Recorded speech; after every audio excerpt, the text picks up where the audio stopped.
Portrait de poète tragique, portrait de Prospero, par André Suarez. On ne conçoit de vrais amants qu'à 20 ans, vrais amants, vrais fidèles. Des enfants égoïstes, enivrés d'eux-mêmes, et qui se dévorent une saison de printemps. Et, selon la nature, qui sait si le plus égoïste n'est pas le plus amant? Ils ignorent tout de l'amour, et du drame sans merci qu'ils jouent dans la conscience. L'univers de la passion à l'attristant leur reste inconnu, si riche en désespoir, qu'il lui faut d'abord nier le temps, la passion laboure en nous uniquement les friches de la mort. Le grand amour, drame de la conscience, est presque le contraire de l'amour véritable selon la nature. Le grand amour veut des hommes, et pour l'amour véritable, il faut des enfants. Il ne pense qu'à lui en elle ne pense qu'à elle en lui. C'est en elle qu'il a tout son bonheur, elle n'a tout le sien qu'en lui. Chacun d'eux prend tout de l'autre en se donnant, et c'est pour se recevoir soi-même. Où tout est retour, rien ne se réserve. Voilà l'amour tel que le veut la nature, ni sacrifice, ni rêve, ni surtout conscience. Les femmes n'ont guère le choix qu'entre deux sortes d'amants, ceux qu'elles aiment et qui ne sont pas dignes d'être aimés, ceux qu'elles n'aiment pas et qui sont dignes qu'on les aime. La plupart des hommes ne se soucient point de choisir entre les femmes, et ils ne souffrent pas de se tromper, car, plus ou moins, tout leur est bon. Quelques hommes seulement ne peuvent se consoler de l'erreur fatale, où l'amour les entraîne.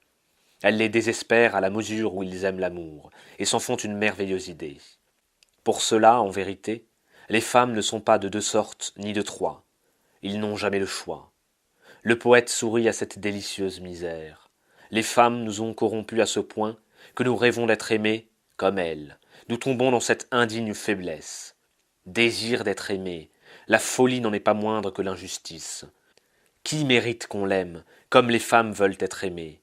Il faut leur donner toute sa vie en pâture pour être juste. Elles donnent bien la leur à ce qu'elles croient.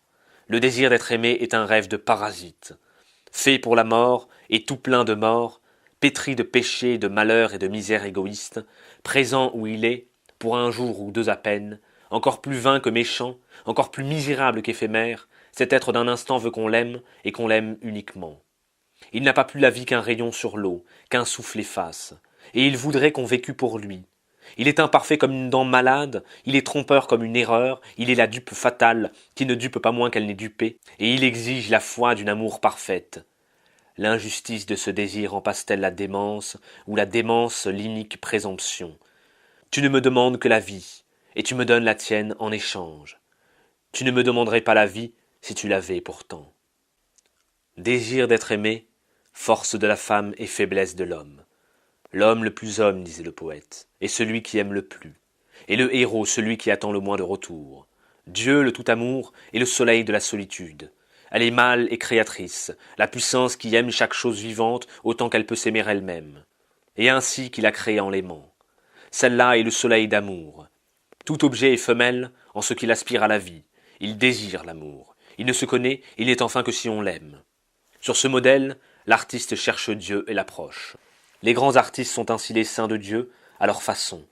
Ils lui avoisinent toute la nature, il la lui restitue et la lui concilie. Nul plus que Shakespeare.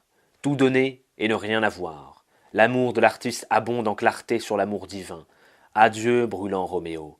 Ô toi qui pus aimer l'amour plus que la vie, tu vas être éclairé profondément sur le songe de ta vie, ce trait de feu dans l'éternel espace. Soutenir l'oracle d'Arès, c'est entrer dans son temple. Le lien du grand tipi se trouve en description. Vous pouvez également le suivre sur Facebook. Et il a une vision peut-être de quelques abonnements. Littérature, peinture, hypnose, auto-hypnose et poésie.